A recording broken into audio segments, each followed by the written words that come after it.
Bonjour l'élite, nous sommes le 11 novembre 2022, petite pensée à nos morts, et en particulier à ceux qui sont décédés pendant la guerre de 14-18. Je pense que nous avons le plaisir commun de nous retrouver pour une vidéo d'exception, sur un Risitas d'exception, voilà. Alors peut-être introduction un peu plus longue que d'habitude, parce que vous m'avez régalé en fait avec vos messages me demandant la suite, donc je vais en lire quelques-uns, je pense qu'on va se marrer ensemble, parce qu'il y en a surtout Sorvi. Sorvi, c'est le nom de la personne qui écrit le message. Il a fait tout un lore autour de ses commentaires qui demandent la suite. C'est assez incroyable. Donc, je vous propose de lire ça. Je pense que vous allez aimer aussi. Et puis même, vous savez que ce Risitas, il a un rythme de parution assez lent, hein.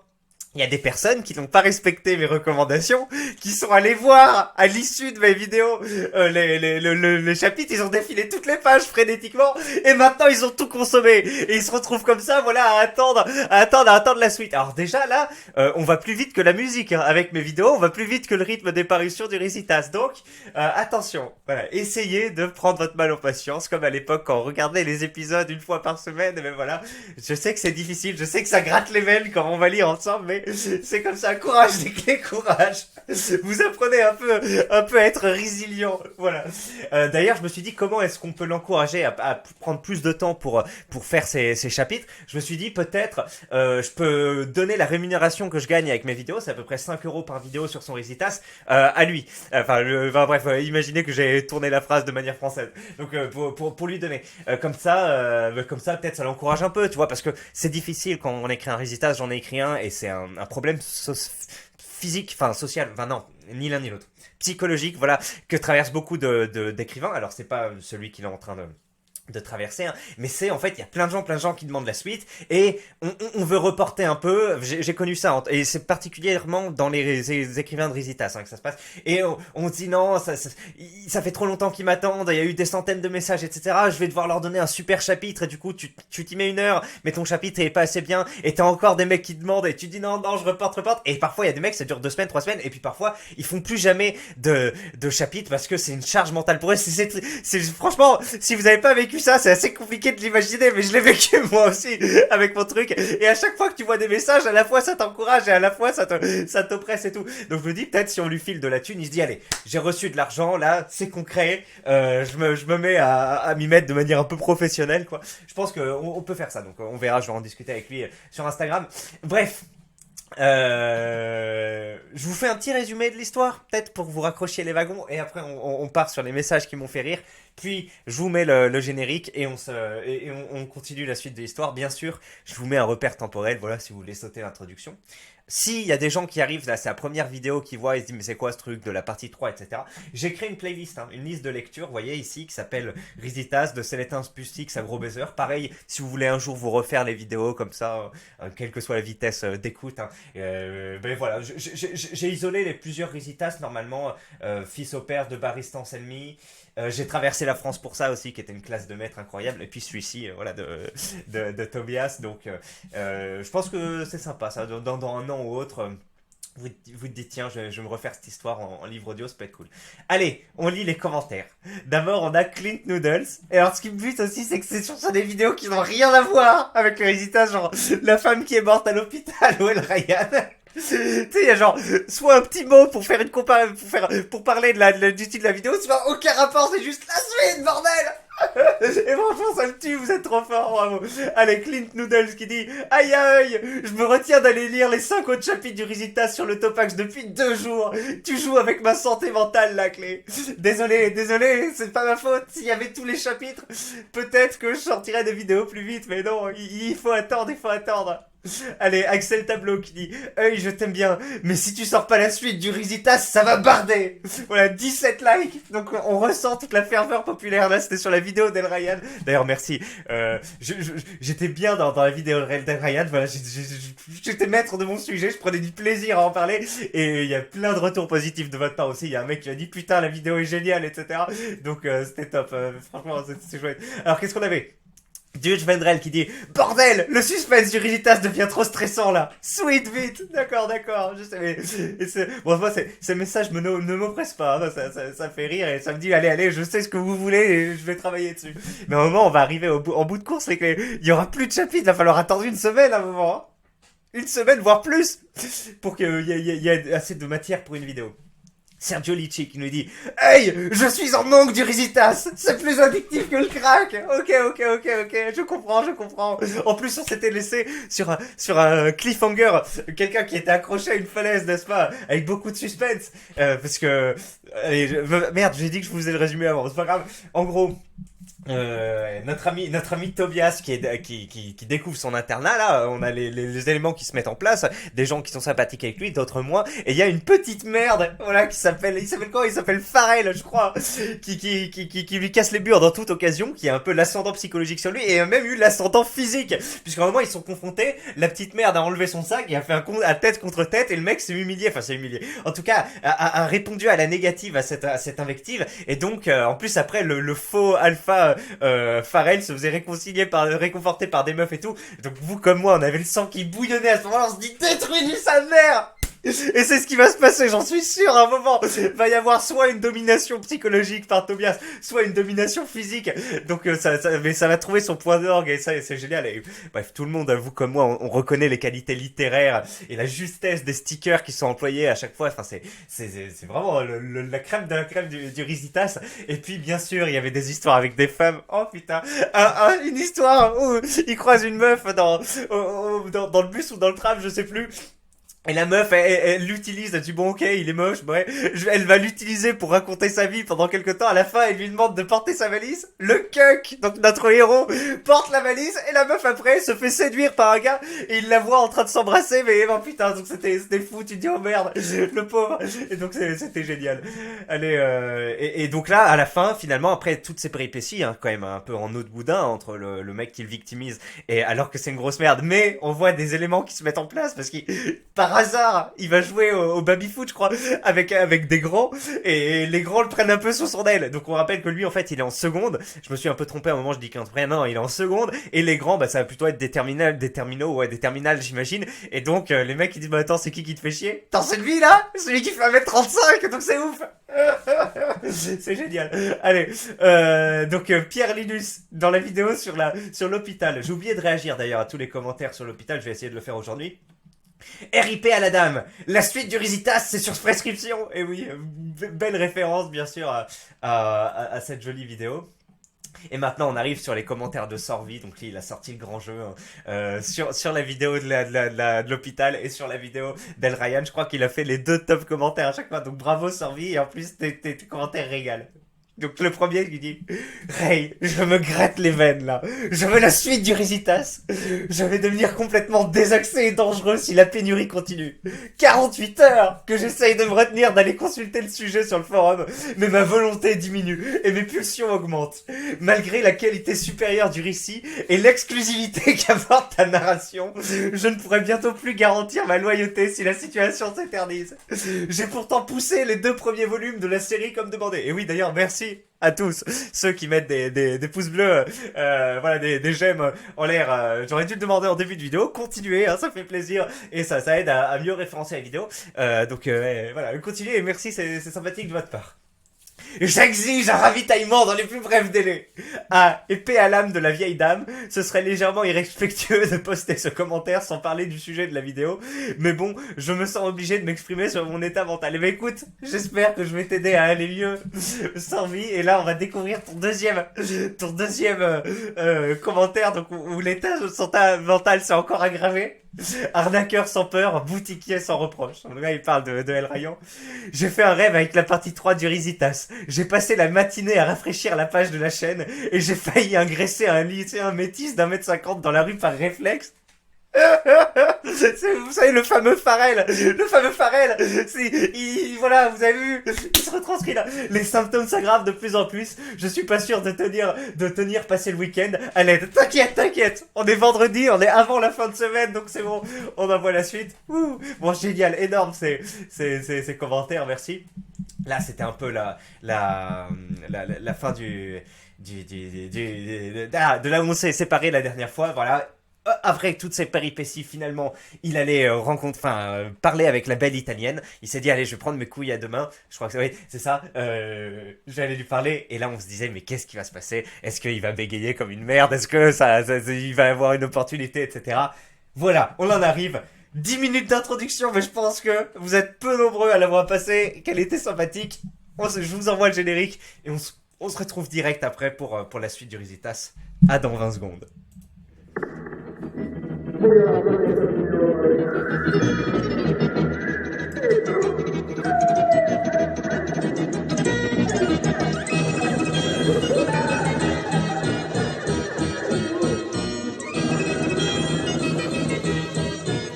Un forum normaux avec des gens normaux.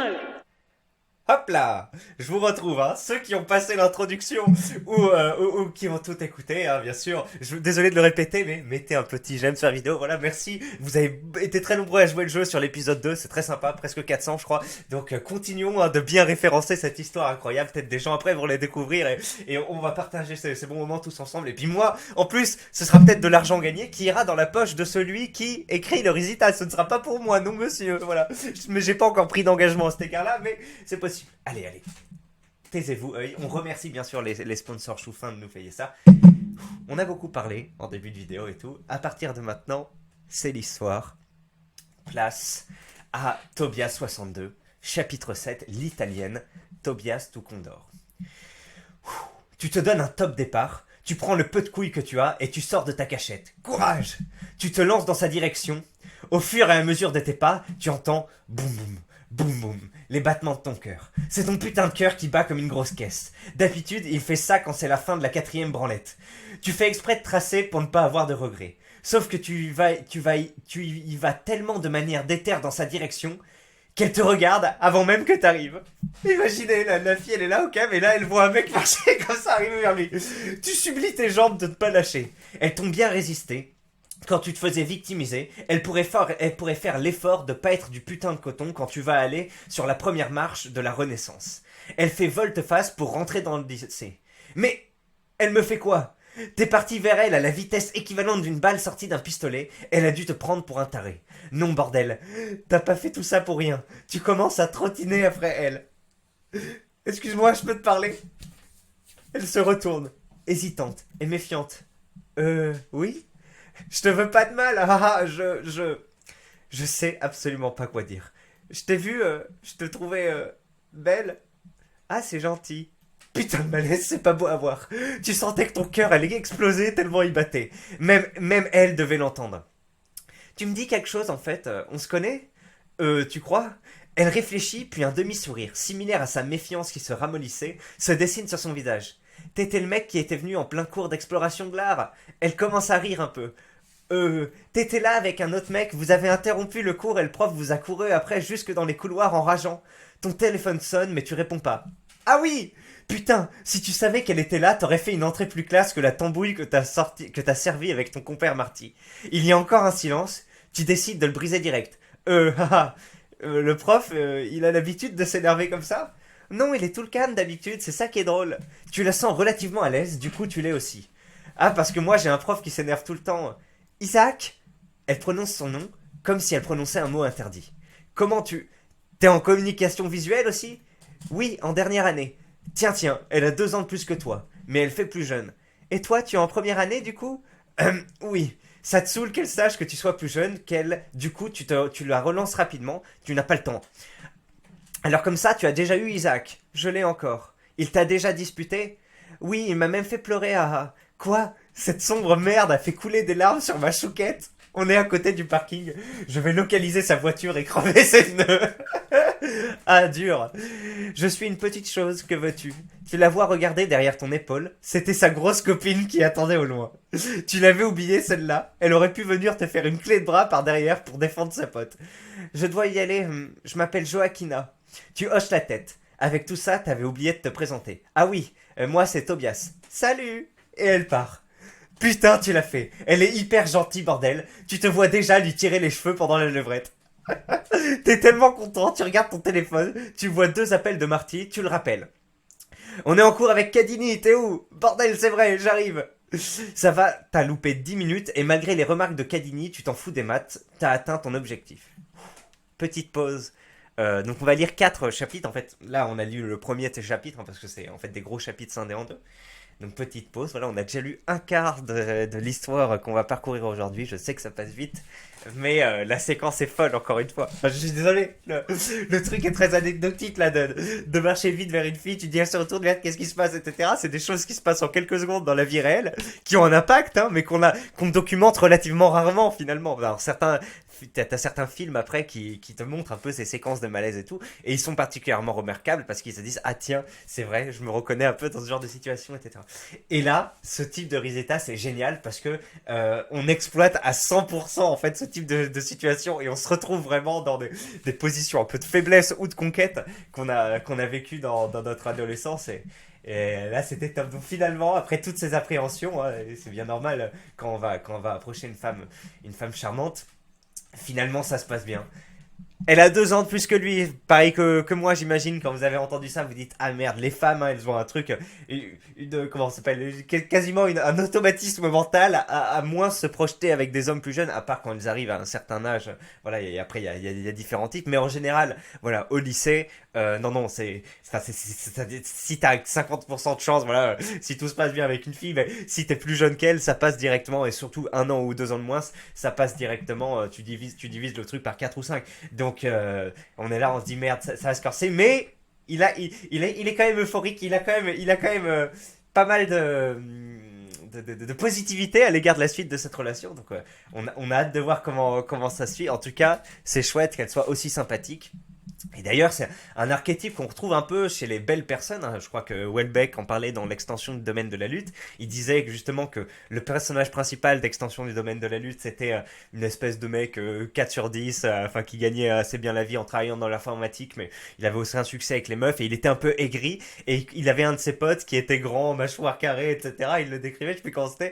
Et il disait, bah, en fait, ces mecs-là, ils ont un peu conscience qu'ils dominent un peu les autres et que enfin, et en gros, ces mecs-là, alors voilà, j'ai pas filé tout le reste, mais en gros, ils adoptent une position plus sympathique. Ils ont peut-être moins à prouver, moins à écraser les autres, et donc ils sont en règle générale plus sympathiques avec les autres personnes. Et c'est vrai pour les hommes et aussi pour les femmes. Des hommes. Donc moi, je connais 2 mecs qui étaient d'ailleurs mes potes au lycée et en école supérieure après. Un mec qui faisait 1m90, un autre qui faisait 1m97, les deux étaient mannequins, et en plus celui qui faisait 1m97 c'était un serbe, enfin voilà, un psychodélique un peu, qui faisait du MMA, de la boxe thaï, enfin le mec était super chaud, enfin tu vois, il fait 1m97, il était beau comme un ange, il faisait mannequin chez Elite, enfin vraiment, mâchoire carrée et tout. J'ai une vidéo où on se part, bah ça a aucun sens parce que moi c'était genre mes premiers cours de boxe, alors que lui il faisait déjà des compétitions de trucs et tout, donc il me détruit, tu vois, il me met des gros crochets et tout. Mais c'est drôle parce que moi, je suis 1m78, quoi. Mais par rapport à lui, tu sais, t'as 20 centimètres de différence, puis la différence technique, tu dis putain. Et ben lui, par exemple, hyper sympathique ou autre. Par contre, voilà, moi j'aime bien faire des blagues salaces ou autre, et c'était le genre de mec, tu sais, je sais pas, à la tchétchène, ou enfin, bref, tous les mecs qui sont sympas, qui vont pas t'agresser, mais par contre, si tu fais une blague sur sa mère, sur son truc, tu vois, ils vont te frapper. Parfois, on était dans les couloirs, comme ça, du collège, et je sais pas, je disais une connerie sur sa mère ou autre, et il me balançait un putain de low kick. Mais sauf que il fait presque 80, il faisait 90 kilos à l'époque, je crois. Et donc, si son truc, il faisait trop mal. Et moi, je faisais juste, non, excuse-moi. Donc bref, c'était des bons délires, mais toujours sympa, etc. Comme ces types de mecs, voilà. Grands, etc. Et donc il décrit ça aussi dans l'extension du domaine de la lutte de Welbeck, hein. Il dit bah tiens c'est drôle cet archétype, faut le remarquer. Et voilà, j'en arrive là, c'est la même chose pour les femmes. Souvent, les femmes qui sont très belles, etc., j'en ai côtoyé pas mal, elles ont moins besoin d'écraser les autres. Alors parfois, elles ont des tensions familiales, etc. Donc, il y a des trucs, mais en tout cas, dans un contexte, on va dire, avec des amis ou autres, elles sont sympathiques. Là même, elles vont pas essayer de rabaisser la tête d'un Célestin ou autre. Bon, après, ça dépend. Parfois, elles sont prises dans un petit engrenage. Elles ont une petite pulsion de Schadenfreude. Mais en règle générale, elles sont assez sympathiques.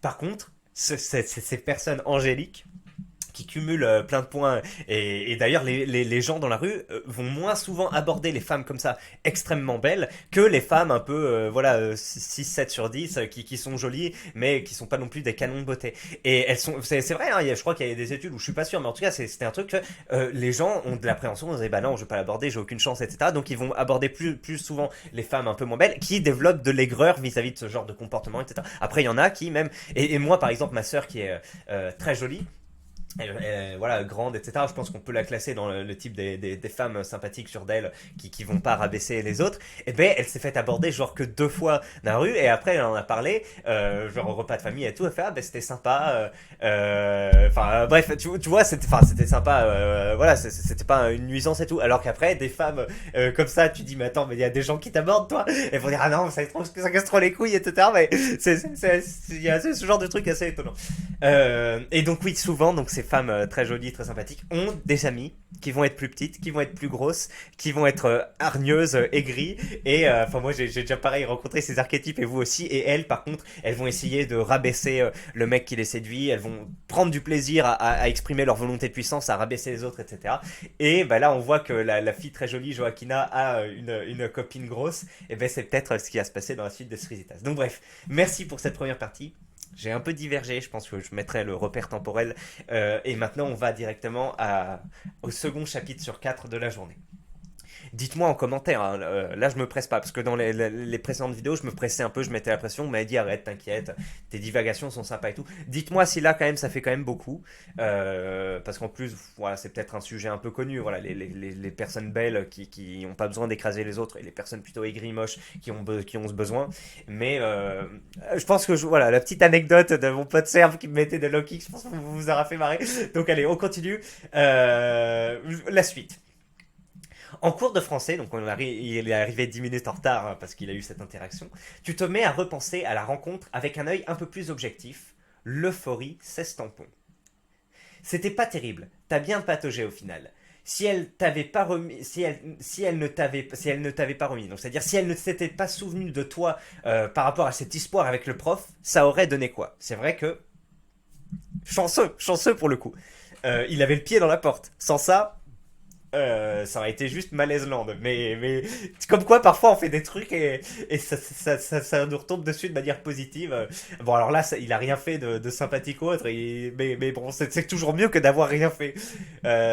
Bon, bref. Allez. Mais en fait, tu as bien aimé avoir ce stress, cette adrénaline. Ce regard intrigué qu'elle avait alors qu'elle ne te connaissait pas et que tu allais faire sa connaissance.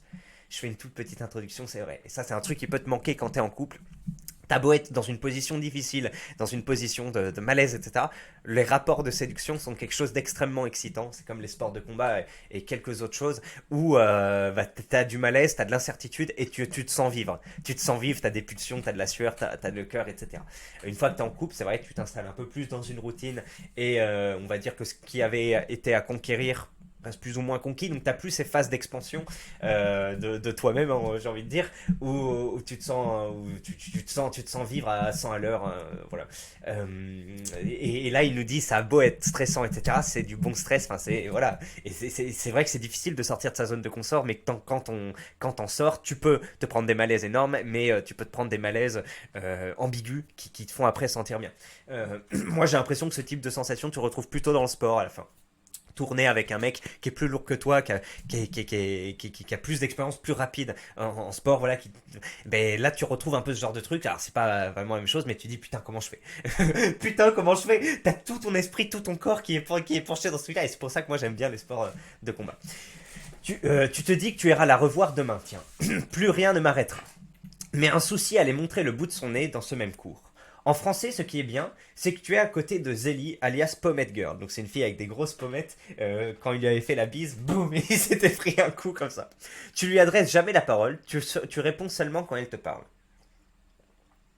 Mais tu aimes bien être à côté des filles, ça sent toujours le parfum. Putain, ça c'est un truc de fou aussi, ouais.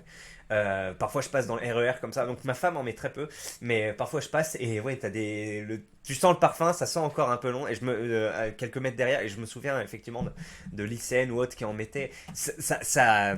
C'est tout un aspect auquel on pense pas forcément, mais de la séduction ou enfin, tu voyais d'une personne qui est, ben bref, elles ont raison d'en mettre, de payer de l'argent et tout, parce que ça te plonge dans un état mental. Je pense que il y a des trucs, tu sais, des phéromones ou je sais pas, mais en tout cas, ça te laisse pas indifférent. Puis en plus, en général, tu associes certaines odeurs à des femmes belles ou autres, enfin, je sais pas, mais oui, c'est vrai que le parfum, c'est un sacré truc. Si seulement ma vie pouvait être comme ça, baignée dans le parfum des meufs. Tu vois Damien qui se retourne pour te regarder. Il te veut quoi, lui? Tu vois Marty rigoler, il est à côté de Sacha. Sacha est très grand et binoclard, il ressemble à Bernard Cazeneuve. C'était Marty qui l'avait affublé de ce surnom, du coup on en abusait. Marty rigole car Cazeneuve balance des bouts de gomme sur Damien. Damien se retourne encore dans ta direction et te regarde méchamment. Cazeneuve lui relance ses bouts de gomme une fois que le prof a le dos fourmé. Cette fois-ci, non seulement Damien se retourne à vitesse de l'éclair dans ta direction, mais il ne manque pas de gueuler. Mais arrête, Tobias! Qu'est-ce qui se passe? C'est Tobias qui me balance des bouts de gomme, madame! Mais il est sérieux, ce scélérat?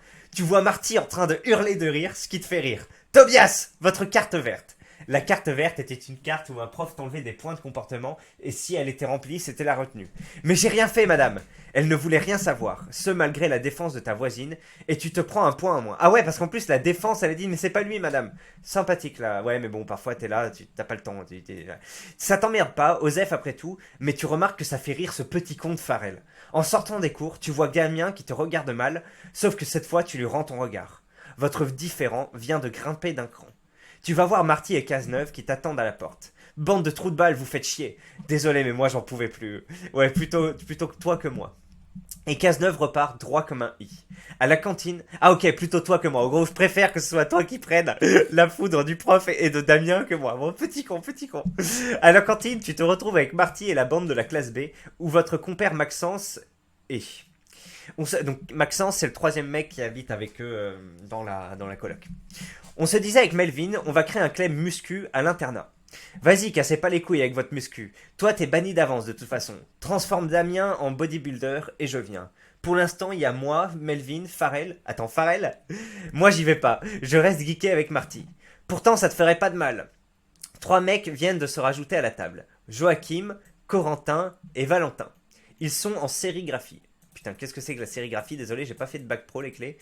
Ça m'a l'air d'être des trucs que tu crées en série. La sérigraphie est une technique d'imprimerie qui utilise des pochoirs interposés entre l'encre et le support.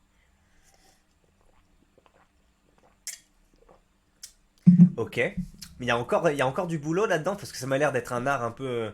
Ah mais non, oui, pour tout ce que, par exemple, faire des t-shirts, c'est de la sérigraphie. Oui, donc effectivement, c'est. Le club muscu, les gars, moi j'en suis, moi aussi. Non, je viens pas. Valentin était un musicien genre DJ, il bidouillait toujours son synthé et son PC le plus clair de son temps. Corentin était un go muscu avec un énorme duvet et une petite calvitie. Il avait une petite réputation car il avait une page Astin qui consistait à le regarder faire des ronds de fumée avec une cigarette électronique. Ok, bon, y a tout. Hein. Joachim, tu savais juste qu'il avait des juifs pratiquants dans sa famille, ce qui valait des questions de Marty. Du coup, tu manges cachère? Oh, vas-y, me casse pas les couilles avec ça. Je veux savoir, c'est un secret, mon grand.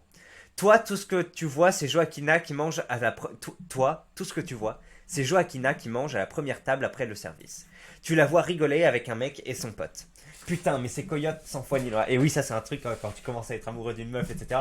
Et que tu la vois se marrer ou autre, avoir du bon temps avec d'autres hommes, tu ressens ça, et oh là là, ça me rappelle des sensations du lycée. Tu décides de te faire remarquer auprès d'elle. Tu vas chercher du pain, tu passes devant sa table, elle ne te remarque même pas. Aïe, le stratagème. À peine assis, tu la vois se lever pour aller remplir la carafe d'eau. Du coup, tu te dis, attends, là, t'entends. Putain, faut y aller. Tu te dépêches de vider le restant dans les verres des autres, quitte à ce que ça déborde, et tu fonces. J'étais sûr qu'elle allait faire ça, trop fort. Tu vas derrière elle, elle se retourne et manque de faire gicler son fichier. Ah bah tiens, ah bah oui, elle marque un temps d'arrêt et se retourne vers toi. Tu me suis, Tobias? Non, pourquoi? Attends, tu me suis, Tobias? Non, pourquoi? Encore un silence malgré le bordel dans la cantine. Tu lui demandes si elle habite loin du lycée. Elle te dit qu'elle y va en 20 minutes. Je voulais proposer de te raccompagner chez toi ce soir, comme ça je pourrais découvrir la ville. Si tu veux. Par contre, j'ai une réunion avec mes profs car je suis délégué. Je t'attends à 17h30. On fait comme ça? Ok, à toutes. Tu repars tout content. Putain, je sais pas, moi j'ai jamais fait ça au lycée. C'est couillu quand même, bravo. Hein.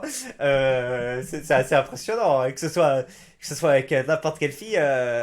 Bien joué, bien joué. Mais après, voilà, faut prendre ce type d'initiative. Hein. Bien, très respectable. Alors il y avait un petit truc sur lequel je voulais rebondir, mais je m'en souviens plus. Ça devait être par rapport aux juifs, mais je me souviens plus ce que je voulais dire. Allez. Tu repars tout content. Dire que tu t'imaginais être rejeté, avec un peu de chance, elle te proposera de prendre un verre chez elle, et qui sait ce qui peut arriver. On fait l'impasse sur le reste de la journée, on va aller à l'essentiel. Avec Marty et Maxence, on avait décidé que les jours de course, ce serait le lundi soir. Je les notifieront donc que je viendrai pas ce soir, j'ai rendez-vous avec mon destin. Marty te prend en part. T'as rendez-vous avec une glace napolitaine? Quoi? Je t'ai vu à la cantine Coquinove. Glace napolitaine, voilà, parce qu'elle est italienne. À 17h15, tu te poses devant le lycée, après être allé te faire beau à l'internat. Tu vois Marty, Maxence et Joachim passer pour aller faire des emplettes. Tu donnes de la monnaie à Maxence pour qu'il te prenne du coca à la cerise. Attendez. Bon, allez, bref, je vais rien dire. Je vais rien dire et t'as de la chance que je dise un petit con, va. Coca cherry, non, allez, je vais... Bref. 17h30 arrive et Joaquina n'est pas là. Tu attends encore. 18h. Bordel, mais elle fout quoi?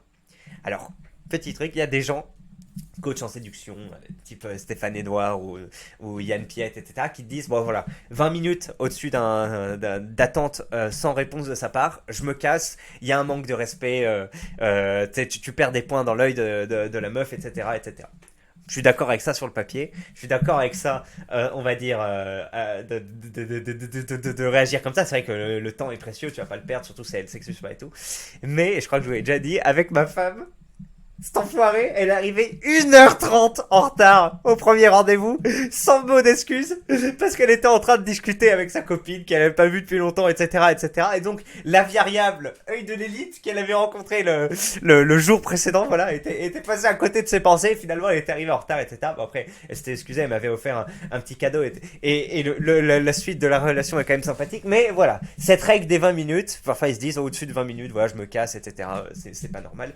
C'est vrai. Vous pouvez passer à côté de certaines occasions, mais je dis quand même, voilà, il y a dans 95% des cas, c'est quand même mieux parce que la fille directement, elle a un incendant. Elle se dit, ok, il a attendu 20 minutes, enfin, vous voyez, genre en mode, il est dans le besoin, alors que moi, voilà. Et puis après, ça se répétue, ça se répercute sur d'autres plans.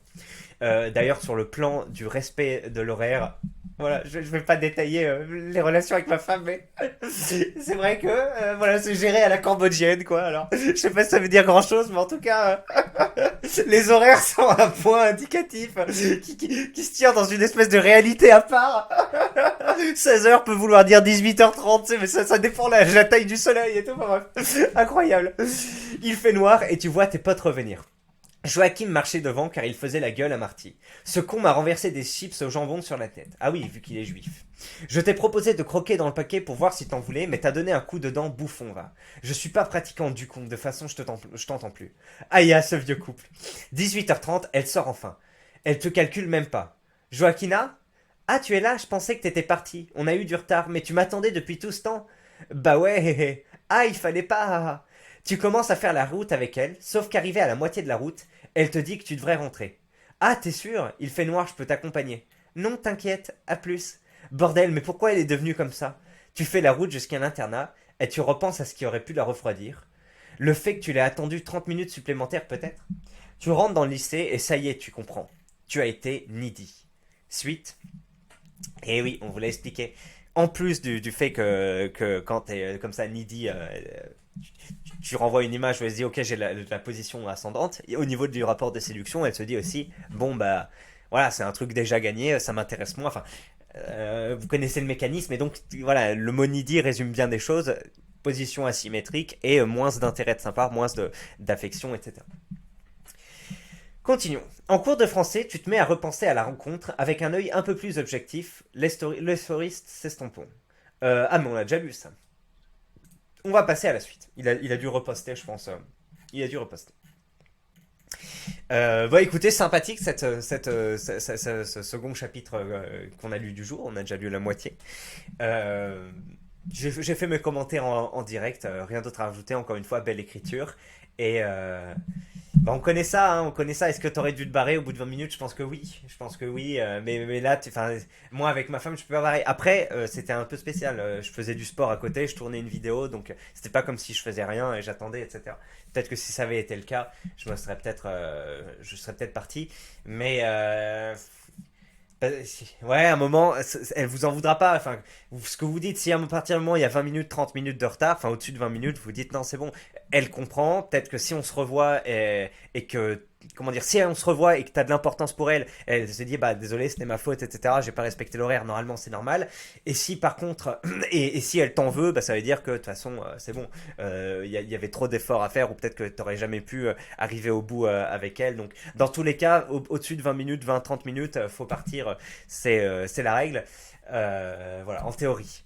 Et puis même après, si ça se concrétise, qu'elle arrive avec 30 minutes de retard, et bien qu'est-ce qui se passe? Elle dit, ok, il m'a attendu 30 minutes, Nidi, vous perdez des points. Donc c'est pour ça qu'on se dit, bah, au-dessus de 20 minutes, 30 minutes de retard, vous partez, vous faites ce que vous avez à faire, même si vous avez voyagé 10 minutes ou autre, hein.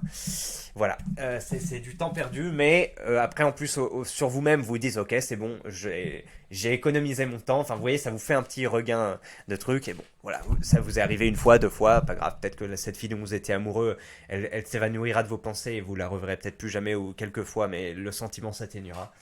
C'est comme ça. Et puis peut-être même, hein, comme j'ai dit, elle reconnaîtra ces trucs. Ah oui, effectivement, j'avais 20 minutes de retard et ça donne l'occasion pour de futurs échanges, hein. Donc c'est pas parce que voilà, tu pars au bout de 20 minutes, t'envoies un petit message, tu dis oh, bon, j'ai un autre truc à faire. En plus, voilà, ça veut dire genre j'ai une vie à côté de cette personne. Allez, je sais qu'il y a quelques lycéens qui regardent aussi mes histoires, donc c'est un petit conseil. Chapitre 8, on m'appelle l'olive. C'est rigolo ce prénom, ce chapitre, on va voir pourquoi. Tu as été needy, bordel. Tu te décides à attendre l'heure de la cantine en allant à la cafette à côté. Normalement, elle est fermée, mais il te faut un lieu pour méditer. Tu te poses sur une chaise, sur une longue table vue sur la cour de récré. Et puis la cafette vaut bien les champs. T'avais eu tellement de chance au matin qu'elle te parle que forcément, le karma devait intervenir. Putain, tu l'as vu 3 fois en une journée quand même, ça fait une fois le matin, une fois la cantine et une fois le soir, c'est un peu, ça va vite, hein, c'est un peu oppressant. Forcément, un bon Célestin qui a accès aux paroles d'une fille, t'as voulu trop en faire des moulinets avec ta queue. Sauf qu'entre persévérant et needy, la ligne est très fine. Et elle dépend du physique. Comme si t'avais pu la baiser, toi la victime 1 sur 10 du collège. Cette phrase est rigolote. Entre persévérant et needy, la ligne est très fine. Et elle dépend du physique. Ça veut dire, ouais, vous savez, c'est le fameux même. Où t'as un mec qui est beau gosse et tout, tu fais, ah, qu'est-ce que tu fais? Et la fille, elle fait, ah, c'est sympa, il s'occupe de moi. Et quand c'est un mec gros, tu sais, avec des boutons et tout, elle fait, putain, mais il est dégueulasse. C'est la même chose. Ah là là. C'est pas pour rien si t'as évité tous les miroirs depuis que t'es arrivé au lycée. Alors, tu ferais mieux de retourner au capriole de Rachel Starr. T'es bon qu'à ça, te branler. La lumière du couloir qui s'était allumée avec ta présence s'éteigne. Tu te décides à retourner à l'internat car Marty t'appelle. À mi-chemin, tu entends de la musique. Du booba. Je connais pas le flow, mais je vais essayer de vous faire. Attila le 1 sur toi, c'est comme ça que je vais arriver. Te comparer à nous, sale fils de chien, tu n'as pas idée. Peloton d'exécution comme un chine, je l'ai fait aligner. Parmi les gens qui venaient se restaurer, le son venait de la baffle de Marty, accompagnée de Maxence. Alors, tu as mis son coup à la fille Corleone? C'est en bonne voie en vrai. À la cantine, tu reçois une notif Facebook. Joaquina 10 sur 10 a accepté votre invitation. Ah oui, c'est vrai que t'avais envoyé une invitation hier. Attends, quoi? Elle a accepté? Je comprends plus. Je l'avais pas dégoûté? Putain, c'est vrai qu'à cette époque, maintenant, Facebook, on en a rien à battre. Mais à cette époque, je me souviens, c'était un truc de fou. Si une jolie meuf acceptait ton truc, si elle likait une de tes photos, tu te disais, vas-y, je vais pas trop liker certaines de ces photos et tout. Oh là là! C'était toute une époque, c'était incroyable. Bon, maintenant, c'est un peu la même chose, je pense, avec Instagram et tout. C'est un peu les mêmes schémas, mais, putain, je me souviens de ces trucs. J'ai eu 2 ou 3 soirées où j'avais discuté avec des meufs, je me souviens sur Facebook, j'ai mis séduction, enfin j'y allais en mode, enfin putain je me souviens, et le niveau de stress, je me souviens mon cœur, je suais et tout, enfin c'était un truc de ouf. Tu sais pas quoi faire, lui envoyer un POC? Non, tu vas te contenter de vite mettre ta liste d'amis en privé pour pas qu'elle constate son petit nombre et qu'elle est la seule fille. À ta pause club de 21h, tu croises Laurent, le surveillant chauve et barbu. Lui, c'est ton surveillant sûr, super sympa. Avant, il travaillait dans un centre de jeunes. Il t'explique à chaque fois qu'il a dû en maîtriser. Putain, ça c'est vrai. Alors d'ailleurs, je connais un vidéaste, hein, je vais pas vous donner plus de détails, mais je peux vous dire qu'il a combattu au fils de Clovis, qui est aussi maintenant, donc il a grandi en foyer et maintenant il travaille justement dans un foyer voilà, avec des jeunes, et qui me dit putain, bon en plus ils ont plus le droit maintenant de faire des plaquages ventrales, faire des prises de jujitsu et tout, mais il dit non non, bah, tu sais, t'as des mecs, en plus il y a, dans leur équipe il y a genre 3 meufs et 2 mecs, donc il y a que 2 surveillants pour surveiller quelques gars de foyer, et il dit les foyers là maintenant c'est un peu le fond des cassos, enfin tu vois, c'est des mecs assez violents, voire des troubles psy et tout, et il dit bon putain c'est pas un métier de tourpeau quoi, et donc ouais, dans des centres de jeunes, et moi c'est un métier, enfin quand il m'en parle, moi c'est toujours ça, à chaque fois je regarde des reportages sur la police ou des trucs comme ça, enfin j'aime bien la confrontation physique, les sports de combat et tout, et à chaque fois ça me fait bouillonner, et quand il me raconte ces anecdotes, ça me donne trop envie de devenir ce genre de métier. Alors pas surveillant dans les prisons, prison, ça m'a jamais fait donner envie parce que tu dis les mecs, tu sais, enfin, t'as trop d'images où les mecs te poignardent et tout. Mais ce genre de choses là, policier de la BAC ou éducateur dans un jeune, ou après tu fais des frises et tout, ça à chaque fois, ça m'a l'air d'être le métier idéal littéralement. Mais bon, non, moi je me suis rangé, j'ai un petit métier du tertiaire, bon, je ferai jamais ça. Mais bref, allez. En plus, il s'amuse à se battre avec Daoud pour rigoler et à le mettre à terre pour illustrer son propos. Et ça, effectivement, aussi pareil, je me souviens, il y avait un surveillant qui faisait du judo, je crois. Et du coup, mais moi, je faisais partie des mecs qui aimaient bien les sports de combat. Et alors, en fait, c'était que des Arabes, hein. Il n'y avait pas de Noirs là où j'étais à Strasbourg, mais globalement, c'était que des Arabes qui étaient avec moi et on s'amusait. Enfin, je serais pas avec eux, mais je veux dire, dans ce genre de séquence-là où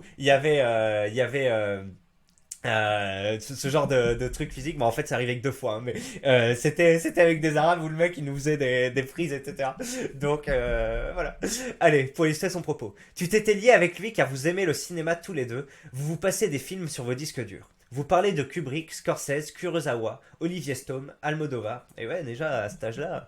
Sauf qu'il était plus ouvert que toi, et vous pouvez apprécier les films de Pierre Richard, Louis de Funès, Christian Clavier, Bourvil. Ah ouais. Bon après, voilà, les cinéastes, les cinéphiles cinéphilisent, hein, et voilà, et Louis de Funès, non, Bourvil, etc. Mais aïe aïe aïe, très beau moment que j'ai passé devant ces films. Ces films qui passent sur Gulli, très peu pour moi.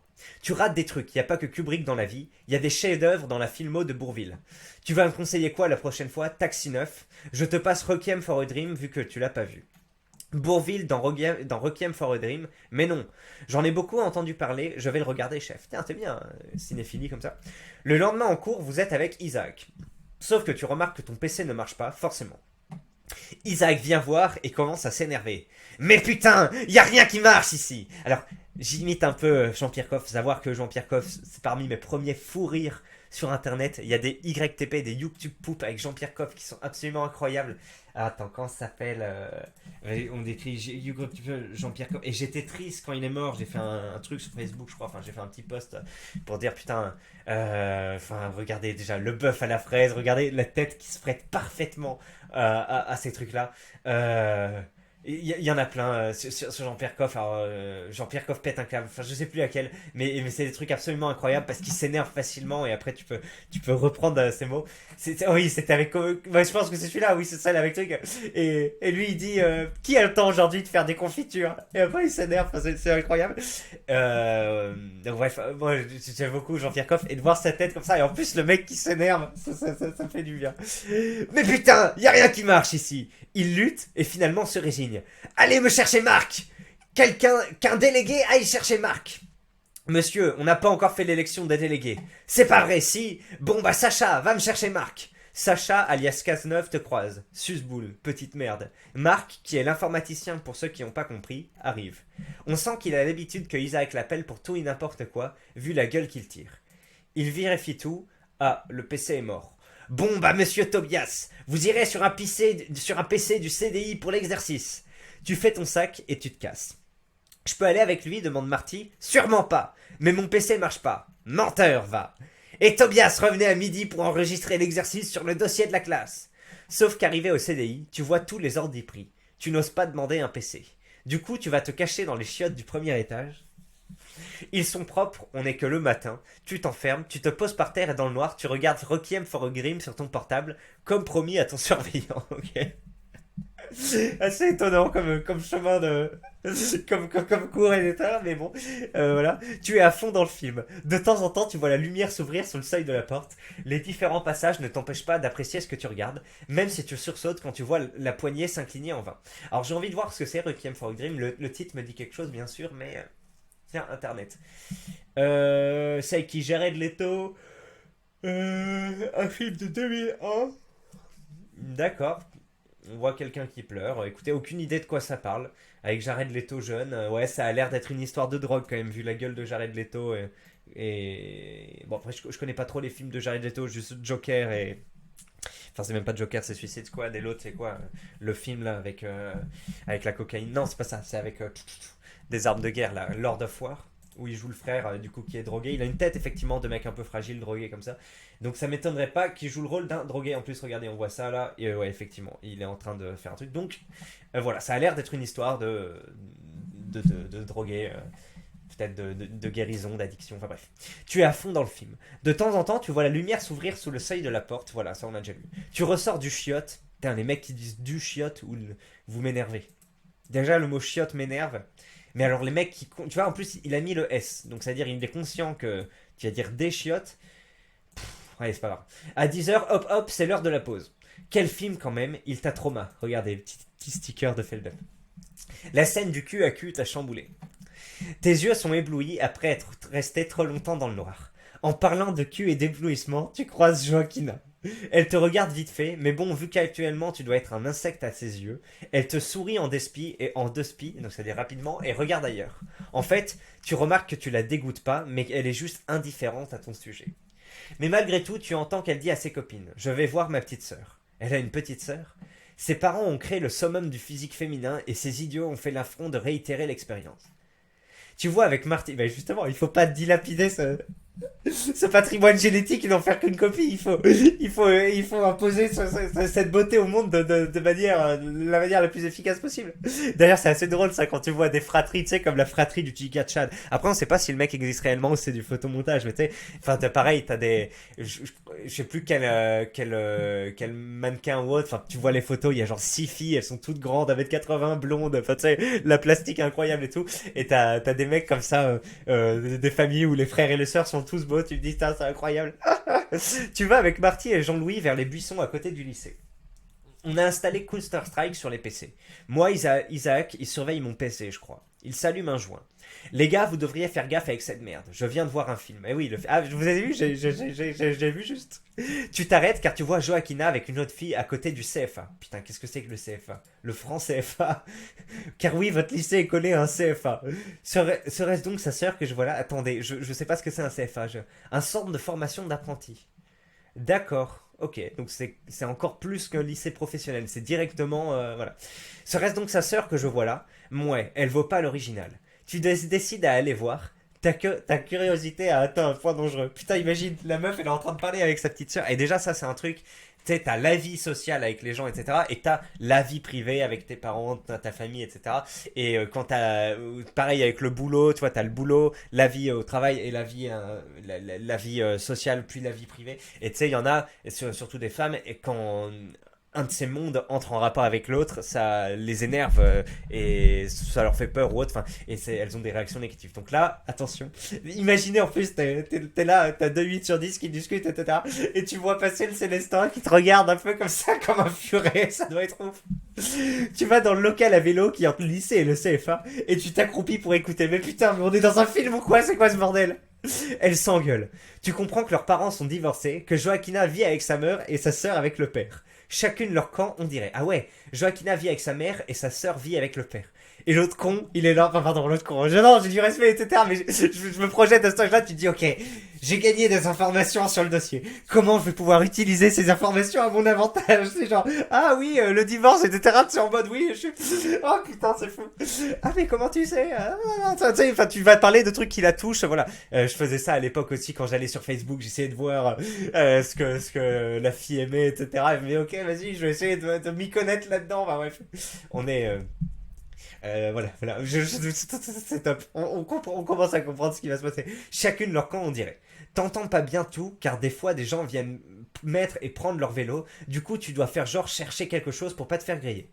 Oh, allez, c'est bon, laisse tomber de toute façon, tu comprendras jamais. Ok. Bordel, elles ont l'air de se détester. Ok, alors je vais rejouer la scène de manière un peu plus virulente, féminine. Allez, c'est bon, laisse tomber, tu comprendras jamais. Ok. C'était bien fait, non? J'ai le nez un peu pris, donc mes imitations en pâtissent. Bordel, elles ont l'air de se détester. Suite. On a lu les 3 quarts du truc. Vidéo de 48 minutes quand même. Pourtant, il n'y a pas tellement de blabla de ma part, non? Bah dites-moi si vous passez un bon moment de toute façon. De toute façon, c'est un jour férié, allez, c'est bon. Qu'est-ce que vous avez d'autre à faire? Marchez dans la rue, écoutez. Bref, chut. Allez, on continue. À la fin de la récré, tu rentres au CDI. Bon, cette fois-ci, les PC sont encore occupés, mais il y en a 2 au coin qui sont pas occupés. Tu te poses devant le PC, tu dois travailler, tu ouvres Photoshop. Sauf qu'au CDI, il met sa vie à s'ouvrir. Ouais, pareil, moi, là, à chaque fois que je dois faire une miniature, il met 2 minutes, je pense, à s'ouvrir. Bon, c'est pas une vie, mais c'est quand même pas mal. Du coup, tu vas sur Google et machinalement, tu écris « Comment séduire une fille qui s'en fiche de mon existante ?» Incroyable. Comment séduire une fille qui s'en fiche de mon existence. Tu fouilles Google pendant 15 minutes et tu tombes sur le site Séduction by Kamal. Putain, ça me parle ce truc. Comment convaincre une fille de faire l'amour. Tu commences à lire sauf qu'un mec vient s'asseoir à côté de toi. Tu quittes la page super vite pour atterrir sur une page Photoshop vide. Tu regardais quoi? Un tuto Photoshop. Le mec a un accent espagnol et est BG. Devant ton silence, il se présente. Attention pour l'accent espagnol. Il m'appelle Jeremy. Désolé, c'était mexicain, mais c'était drôle quand même. Et moi, c'est Tobias. Il vient d'arriver. D'Espagne, hein? Et en fait, oui, ma famille est en Espagne. Ouais, c'est plutôt ça l'accent espagnol. Bordel, il est trop sociable lui. Le mec te raconte son histoire, sa backstory. Il a dû quitter l'Espagne. Non, il a quitté l'Espagne, a fait beaucoup de stops en jouant de la guitare, est hébergé chez un ami français de ses parents, et il atterrit là. Mais enfin, il est sympa. Je suis en com aussi, je suis en B. Une surveillante vient lui remettre des papiers, et la façon dont elle le regardait, bordel. Il lui tape la discute sans filtre et elle boive ses paroles. Oui, ça c'est un truc avec les latins.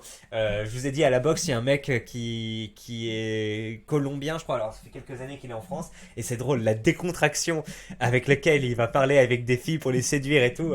C'est assez fou. Et pareil, quand j'étais à Cuba, alors c'est le seul pays d'Amérique latine où j'ai été, mais ma soeur qui a fait d'autres pays, elle m'a raconté aussi qu'il y a beaucoup moins d'appréhension par rapport au fait de séduire des filles, etc. Alors, c'est un sujet pour eux, hein. C'est pas que, enfin, il y a encore plus de chansons sur la séduction et d'œuvres d'art en général sur la séduction dans ces pays-là que chez nous, hein, les pays latins en général, l'Italie aussi, hein. Les rapports sociaux entre Méditerranéens sont beaucoup plus amicaux, fraternels, ouverts que dans les pays du Nord. Mais oui, c'est vrai que ça peut être assez impressionnant. Et du coup, tu te dis, mais attends, comment ça se passe dans leur pays en fait? Vu que tous les mecs sont plus ou moins des tchads au niveau conversation et tout, comment il y a des gens qui se différencient? Est-ce que la thune ou l'apparence physique est le seul moyen? Tu te dis comme ça. Bon, écoutez, j'ai pas creusé le sujet à fond, hein. Bien sûr, il y a des gens qui... C'est pas parce que t'as... Comment dire? Parfois, en fait...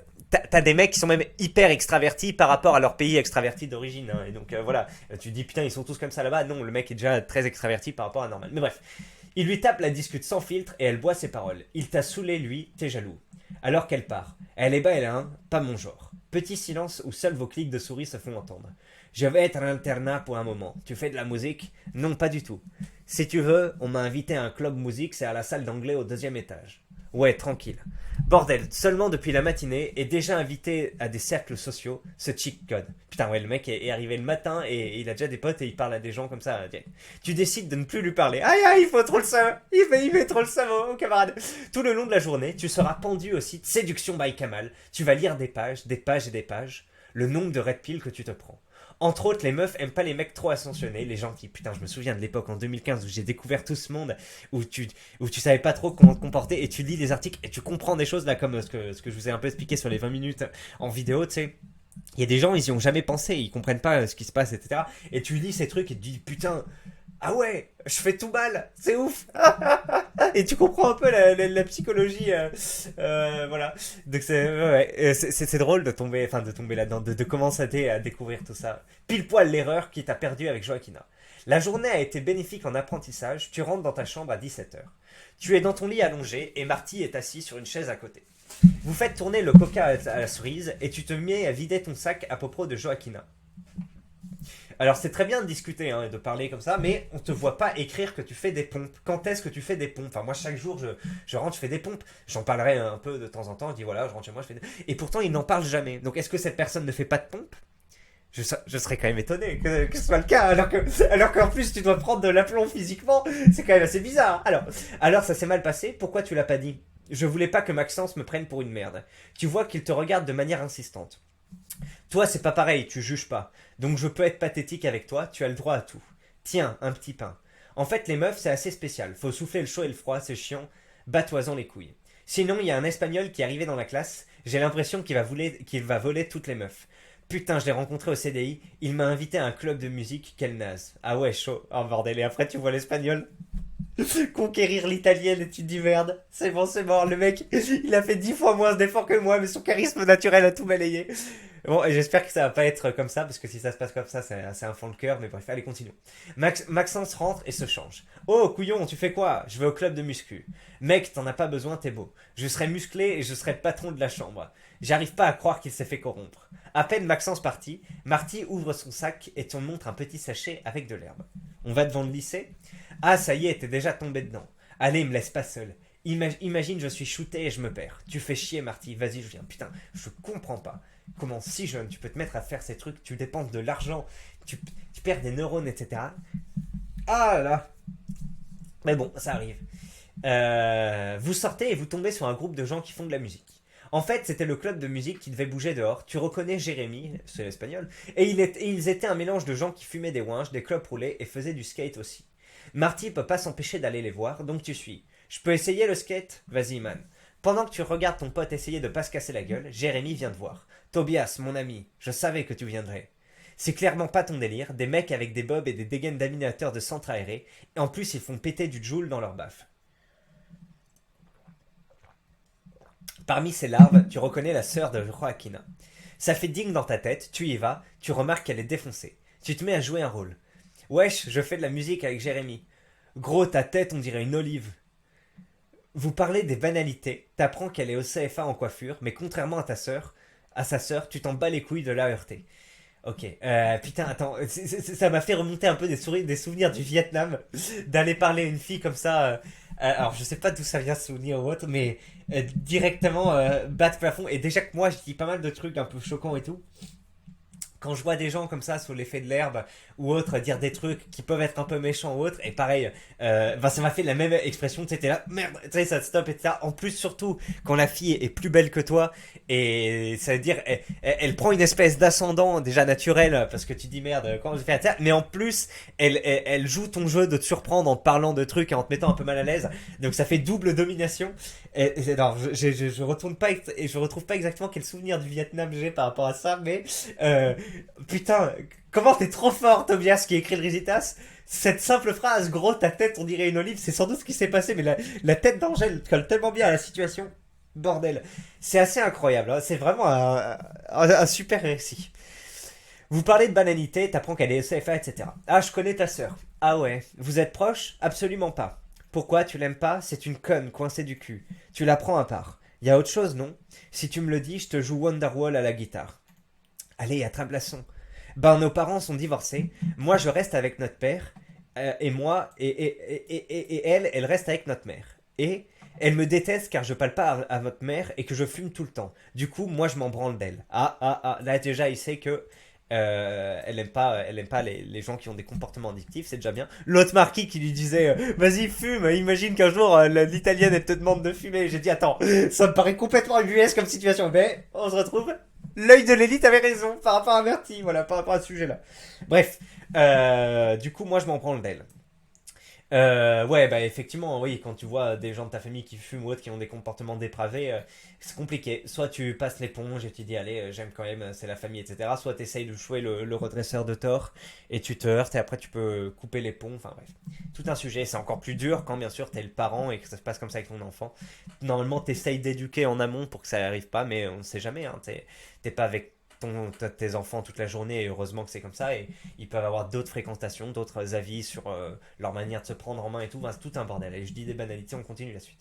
Tu sens que t'en tireras rien de plus, de façon avec le peu de neurones qui lui reste, elle aura oublié notre conversation. Tchuss, Oliveman. Tu ne pensais pas que les deux sœurs se décessaient à ce point. C'est vrai qu'elles sont le jour et la nuit. C'est rigolo, même au niveau physique, quoi. Il y en a une qui a l'air plutôt blonde, l'autre, enfin, du moins avec les stickers qu'il met, l'autre qui est marqué par son italianité, ce qui veut rien dire, mais bref, des cheveux bruns. C'est assez drôle. Comment effectivement cette dichotomie est bien retranscrite. Tu dis à Marty qui apprend le skate que tu vas pisser. Putain, elle va faire 1 heure cette vidéo, les clés, vous allez être contents.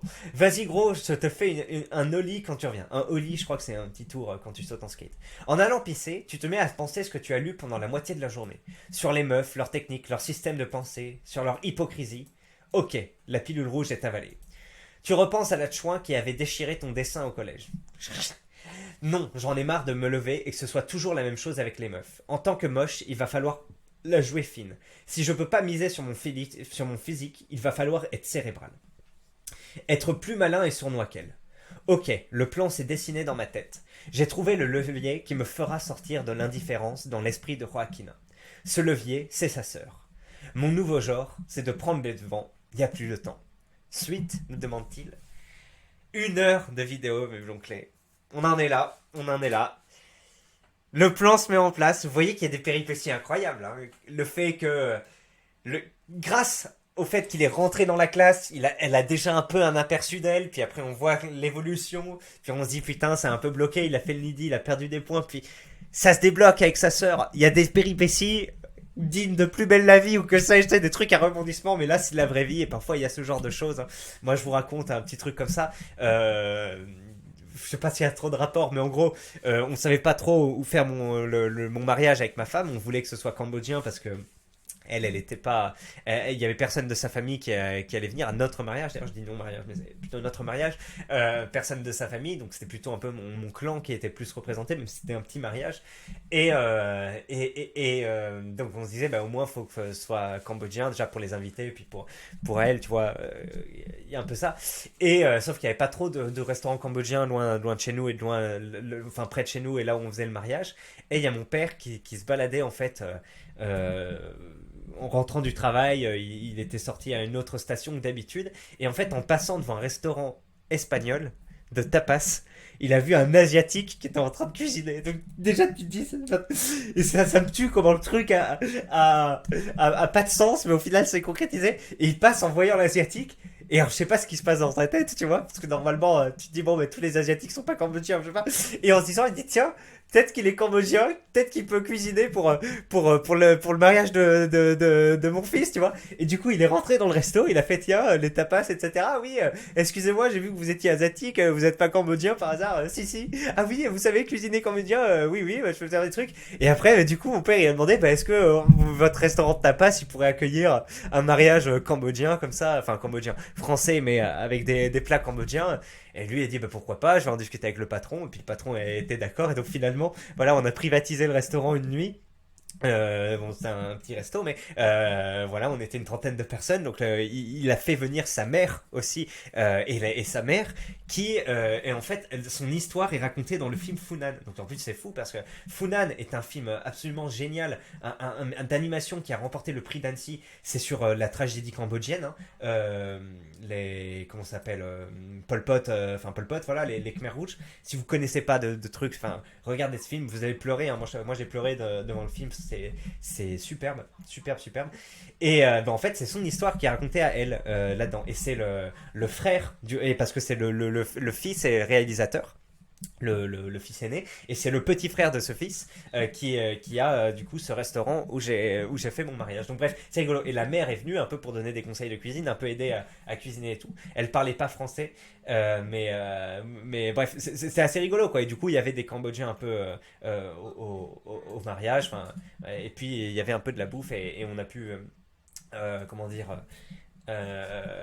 Faire goûter tous ces plats à la famille. Mais bref, tu te dis, il y a des petits trucs comme ça, tu sais, genre, moi ça me paraissait lunaire que mon père se balade, qu'il voit un restaurant espagnol, qui demande au mec, ah ouais, t'es asiatique, t'es cambodgien, que le mec dise oui, et que de fil en aiguille, tu sais, bah, tu te dis, bah attends, et qu'on privatise le resto, et au final, voilà, c'était super, ça a pas coûté super cher, je crois que c'était 1 500 € pour la nourriture et le restaurant. Voilà, comme j'ai dit, on était une trentaine. Le restaurant était vraiment utilisé à maximum de sa capacité. Et bref, c'était chouette. À la fin, on pouvait enlever les tables et danser, etc. Donc c'était vraiment bien. Et bah écoutez, c'est ce genre de truc. Enfin, c'est pour vous dire. Ça n'a pas trop de rapport en fait avec ce que je viens de dire, mais je me dis, tu vois, parfois t'as des petits trucs comme ça, tu t'y engouffres et puis tu sais jamais ce que tu peux trouver au fur et à mesure. Voilà. Bon, en tout cas, super Brisitas, 1h03 de vidéo, mais bouclée.